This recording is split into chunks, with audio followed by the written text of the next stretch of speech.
Grabe ka naman, ang laki naman ng pangarap mo. Sobrang yabang mo naman, masyado kang ambisyoso. Ambisyoso o ambisyoso ka ba? Alam mo ba ang ambisyon nga makakatulong po sa atin para maabot natin ang ating mga financial goals? Kung gusto niyo malaman kung bakit at paano, tapusin mo tong video na ito. Videos that will make you wealthy and debt-free. Hi there, this is Chinkitan, your pambansang wealth coach. Nako, ang pag-usapan natin ang word na ambition. Napagsabihan ka na ba na ambisyoso at ambisyosa ka? Minsan pag sinasabi, ay grabe ka naman, ang laki naman ng pangarap mo. Sobrang yabang mo naman, masyado kang ambisyoso. Minsan, na-offend tayo pag sinasabi sa atin yan. Pero alam mo, ang ambisyon ay isa sa napakapangyarihan na pwede nating taglay para tayong magtagumpay. Kaya nga episode natin to, pag-usapan natin anong ambisyon, paano ba ito naiba sa simpleng pangarap, anong mangyayari kung wala tayong ambisyon at paano natin matutupad ang ating ambisyon. Ang ambisyon ay hindi lang pong simpleng pangarap. Ito po ay strong desire to achieve something that is extraordinary. Ika nga, malalim to. Mas malalim to. Kasi yung pangarap, kahit di mo maabot yung pangarap mo, okay lang. Di ba? Pangarap lang naman eh. Pero yung ambisyon, pag hindi mo nakukuha, lalo ka naiinis, lalo ka nagagalit. It's having the clear vision and the courage to pursue no matter what it costs. Example, may pangarap ka na magnegosyo. Pero kung ang ambisyon mo ay ikaw ay isang maging ganap at successful na negosyante, alam mo, gagawa ka ng paraan, mag-aaral ka, magsisikap ka, hanggat ito ay magiging reality.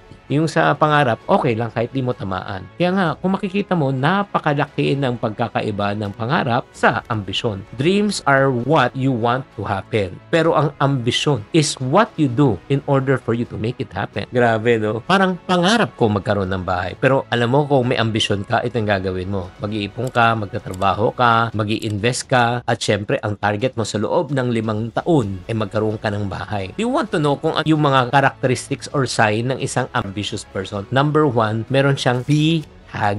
Ano itong bihag na ito? Hindi ito bihag na, kunyari, nahuli ka, kinulong ka, ginawa kang bihag. Hindi po. Ang ibig sabihin ng bihag po, B-H-A-G. Tinanggal yung I. Big, hairy, audacious goals. Big, malaki. Hairy, mabalahibo o mabuhok, audacious, yung sobrang ambitious na goals. Ito yung mga malalaking goals na imposibleng maabot sa ating tanang buhay. Parang hindi lang magtayo ng sari-sari store. Gusto mong magkaroon ng parang department store. Gusto mong magkaroon ng malls. Yan ang tinatawag na bihag. Like for example, ang bihag goals ko ngayon ay kumita ng 1 million pesos net income per day. That's a bihag goals. Tinamaan ko na ba? Hindi pa. Kaya nga bihag eh. Di ba? Big, hairy, audacious goals. Kaya nga tatanungin kita, kung meron kang isang bihag na goal, ano yung goal mo na talagang big, hairy, and audacious goals? Pakitype lang sa comment section. Number 2 sign ng isang ambitious person, sobrang hardworking talaga. Hindi natatakot na mag-effort, hindi natatakot na sumubok, hindi natatakot na mag-take ng risk, hindi natatakot po mag-ubos ng oras at ng pagod. Talagang sobrang hardworking. That's second sign. Third sign, may growth mindset ka. Lagi mo iniisip kung paano kang mas magiging mahusay. Ano yung pag-aaralan, ano yung dapat tanungin, sino dapat kausapin. Gusto mo talagang mag-grow as a person. Number 4, resilient ka. That's another sign of an ambitious person. Kahit gaano kahirap ang challenges, hindi ka talaga susuko. Kahit yung kaluluwa mo humihiwalay sa katawang lupa mo, talagang go na go ka pa rin, di ba? Hindi ka napapagod. Kahit physically pagod ka, pero mentally and emotionally lumalabong ka pa rin. And number 5, action taker ka talaga. Hindi ka nag-iintay ng tamang panahon. You don't wait for things to happen. You make things happen. Kaya tatanungin kita, kapatid, meron ka bang 5 signs na ito? Bihag, hardworking, growth mindset, resilient, action taker. Pakitype sa comment section kung anong meron ka dyan. Kaya nga Andre Ochave, Aisha Saripada, and RDL, o pakicheck lang kung nasaan ka dyan. Ito naman, ang reality, maganda pag-usapan, ambisyoso.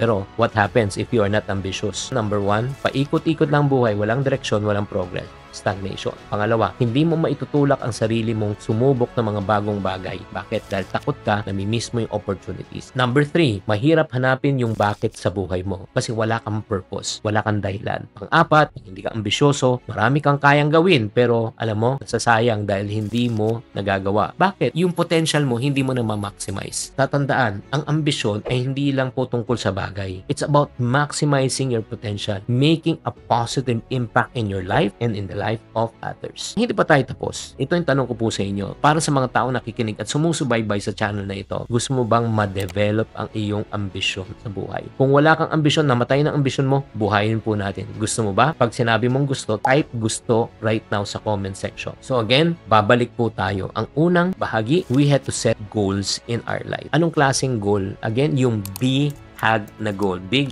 hairy, audacious goal. Sky is the limit. If time and money is not an issue to you right now, anong gusto mo talaga makamit? Anong gusto mo talaga makuha sa buhay mo? Gusto kong kumuha ka ng isang papel, isulat mo. Bahay, gaano kalaki? Ilang kwarto? May swimming pool ba o wala? Tapos gaano kalayo ang gate sa bahay? Mag-jeep, bus, or MRT ka? Sulat mo. Gaano gusto mong kitain, di ba? Sulat mo. Saan mo gusto mag-travel? Sulat mo. Sky is the limit. Huwag ka magtitipid. Number 2, surround yourself with ambitious people. Kung ang mga tao na sa paligid mo hindi ambisyoso, nako, maniwala ka, mahahawa ka talaga. Pero kung yung mga taong na sa paligid mo ay go-getters, kumikita ng 6 digits, 7 digits per month, 8 digits per month, ay grabe naman talaga. Matcha-challenge ka, mahahawa ka sa kanilang achievement, di ba? Number 3, take consistent action. Huwag mong hintayin ang perfect timing. At the same time, huwag ka lang magaling sa umpisa. Ilan sa inyo dito honestly, magaling lang kayo sa umpisa pero hindi kayo nagtatapos. Panay umpisa, nahirapan lang, umaayaw na, naghahanap na ulit ng panibago. No, kung anong sinimula mo ngayon, tapusin mo. Consistent ka talaga, di ba? Number 4, build resilience. Sanayin mo yung sarili mong tumayo. Kahit ilang beses ka bumagsak, ang importante, ilang beses ka bumangon. Huwag kang aayaw, huwag kang bibigay. Because failure is part of success. You cannot succeed without really failing. Hindi ka pwede matutong magbike kung hindi ka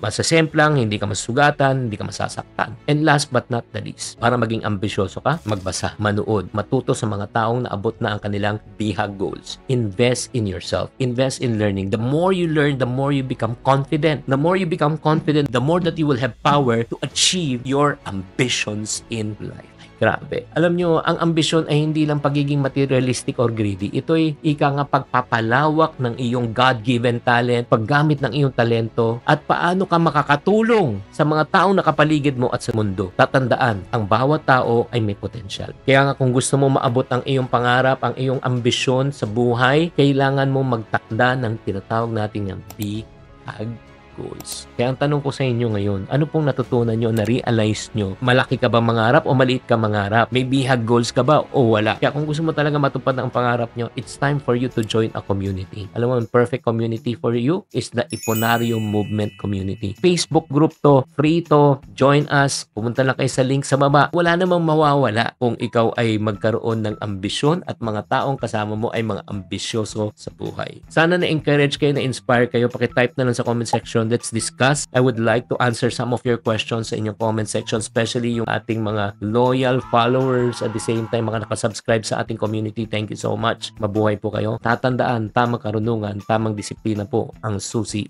sa pagyaman.